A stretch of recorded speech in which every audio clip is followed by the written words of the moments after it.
So how have you done this then? How have you got two drivers with a handful of races to the end of the season, with a four-time champion chasing them down and getting closer every weekend, and there hasn't been a huge fallout? Yeah, there hasn't even been a fallout. Has there not been anything? Nope. Now, even after the little touch in Singapore? not between them. Really? Yeah, they not once. You know when you can walk into a room and you can kind of feel the tension? Yeah. Not once. Not once, even when they've touched each other. They may not have been totally aligned around what Andrea and I and the team have, come up with but they've never done. Lando did that. Oscar did that. Anytime they get grumpy, it's a little bit actually towards me and Andrea, because we're trying to be, fair and balanced. And I think the fact that they've both been a little bit grumpy at times with us actually tells you things have been fair and balanced, because, we're trying to make sure they race clean, and they are, all the incidents that they've had, which isn't that many, have all just been kind of, at the end of the day, racing incidents. But we want to kind of make sure the championship's decided on the track and not through that. I think we're lucky that we have the two drivers that we have. I'm not sure that Andrea and I and the team would be able to manage other drivers in the way we can Oscar and Lando. So I think a lot of credit due to just who they are as individuals. And that's part of our kind of recruiting process of drivers, is character, and do they think like us? And we talk about the elephant in the room all the time. We have massive communications, transparency. We talk about it all the time. So it's not one of these things like, let's pretend it's not. And is Max the elephant in the room at the moment? No, elephant room more being, you guys both want to beat each other, and you guys like each other. But I know from once having driven, the first thing Oscar's got to be doing when he sees the time sheet, where's Lando? And then when Lando comes in, the first thing he's got to be going is, where's Oscar? Like, of course. So tell us about that meeting then. What do you do to... Well, we do. We have it all the time. We do it going into a race weekend. We do it Sunday morning after we know qualifying, so we can talk about tire strategies. You don't want to surprise the driver in the race with some piece of information that's new. So hopefully you've discussed, hey, if this happens, we might look to do this. So they don't feel surprised. They have a tremendous amount of trust with us because we've never broken their trust. We have a tremendous amount of trust with them because they've never broken our trust. So we just talk those things through. It was interesting when we had Daniel, Carlos join us from other teams. I'd say, how often did you, do the dinner with Team Boss?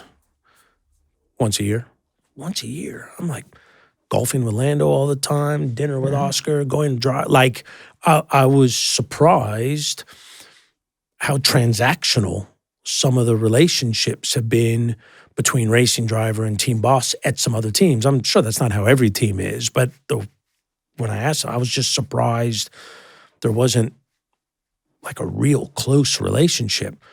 I'm talking to Lando and Oscar every week. I'm trading texts with them, if not every day, every couple days. I've probably done 15 rounds of golf with Lando, been out driving race cars with Oscar. And so there's a real relationship there, great communication. And I think, to me, it's been difficult in the sense of the whole world is looking on us, but nothing's been difficult with Lando, Oscar, and Andrea. And I would sit down, we're all on the same page. But obviously, we're now a few races from the end of the season.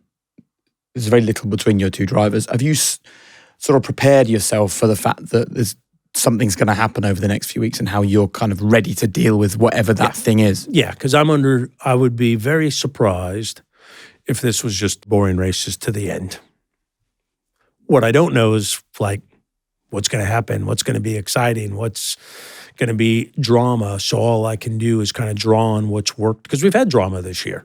So this might be magnified because of what's at stake with so few races left, but we'll just keep doing what we're doing. We're so focused, and we're not going to let emotion pull us off of just keep doing what you're doing. So if something pops up in Brazil or Abu Dhabi, or pick a race, it was the same thing in Abu Dhabi last year, 0.7 of a second. On Saturday, we were looking pretty good, first and second on the grid. Carlos was P3, P4. Charles is back in P17, P18. It's like, turn one, our whole world changed. But Lando's on fire. Oscar, you got to come up. We can't control what Ferrari's going to do. So let's just go win this race, and Oscar, make up as much ground as you can, and let's just do what we've done all year. And that's what we did. We didn't change our game. We didn't panic. We just, and when it came down to the final pit stop, which is my 0.7 of a second, we did a 2-second pit stop. Had we done a 2.7-second pit stop, Lando comes out in front of Carlos, but Carlos in his DRS, which is very powerful in the second sector. Carlos would have definitely got by him. Would Lando have got him back? I would have liked to have thought so, but I'm so happy I didn't have to find out. And so here you have 24 races, all this going on, and it came down to 0.7 of a second. May have been the difference, because if Carlos wins and Lando doesn't win, we don't win the world championship. So that just shows also the attention to detail and every millisecond and every incremental gain, how much it counts, because you spend hundreds of millions of dollars, thousands of people, and 0.7 of a second was what it came down to. And it might be that tight again. It could be. What conversations are you having about the return to form of Max Verstappen and the fact that it's gone from over 100 points to not very many in just a few races? I think with that, in these conversations we've had with Oscar and Lando. You know how much I love Formula One, and we know that you love the Formula One conversations here on High Performance. But the truth is that high performance in F1 isn't just what happens on the track. It's also about consistency. It's about identity. And you know what? Style works the same way, because the clothes that you wear, they become part of your story. They're the reason that you stand out. And that is why we're so excited to partner with Vestiaire Collective for the launch of their first ever menswear experience. You can now find a curated selection of standout menswear. That's Cartier watches, Louis Vuitton bags, Gucci sneakers, Burberry jackets, all available at up to 80% off retail. And it also goes the other way. If you think it's time to change up your wardrobe, you can sell your own pre-loved treasures with low fees while giving them a new lease of life. And with more than 15 years of authentication expertise, Vestiaire Collective makes buying and selling simple, stylish, and secure. Honestly, I think it's fantastic. Vestiaire Collective, the go-to destination for pre-loved premium menswear styles. To get involved, just click the link in the description to buy or sell men's pre-loved fashion.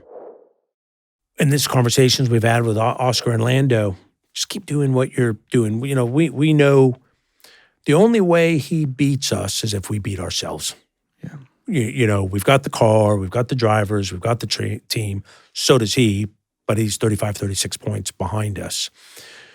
If we just all run our races, I think I'll have a hard time. If we wipe each other out, he's coming right through the front door, right? But we want to look forward and play offense. So we've had a lot of 1-2s this year. So the best way to keep Max out of the game is just go do another 1-2. Just, when you guys figure out who's 1-2. So that's the conversation we're having, is actually forget about him, because you can't control. He's an unbelievable driver, a great team. Just go out, go lock up that front row. You would take this pressure over the Red Bull approach of a team based around one driver all day long. Rather, because obviously it was in 2007, 2007 we tied. When McLaren tied both drivers on the same number of points, Fernando and Lewis, lost the title. In comes Kimi. To Kimi Räikkönen. I mean, that's the risk here, right? That is the risk. The shared points could cost you the Drivers' World Championship. We're prepared to take that risk for the fairness of our two drivers, for the purity of two drivers fighting equally for the championship. Yeah. We think it's what the fans want. We know it's what our drivers want. It's what our race team wants. It's what our sponsors want. We want, my view is if you have two drivers fighting for the world championship, that's your best chance to win the constructors, if you can finish first and second. And I'd rather have two drivers fighting for the drivers' championship than one. And I realize that maybe be seen as putting them at a disadvantage because they're taking points off of each other. But that's racing. It's the pureness of racing. We're a two-car team. And so we are prepared. And all we want is to have known we've done our best We know we're not perfect. We gave him equal opportunities, and may the best man win. And I just hope that's a papaya one too. If you enjoyed this, the full sit-down with Zach Brown is available now for Pro members with early access. Or if you'd rather wait for the public release, just make sure you've subscribed to the channel and have your notifications turned on, and you will find out the minute the episode drops.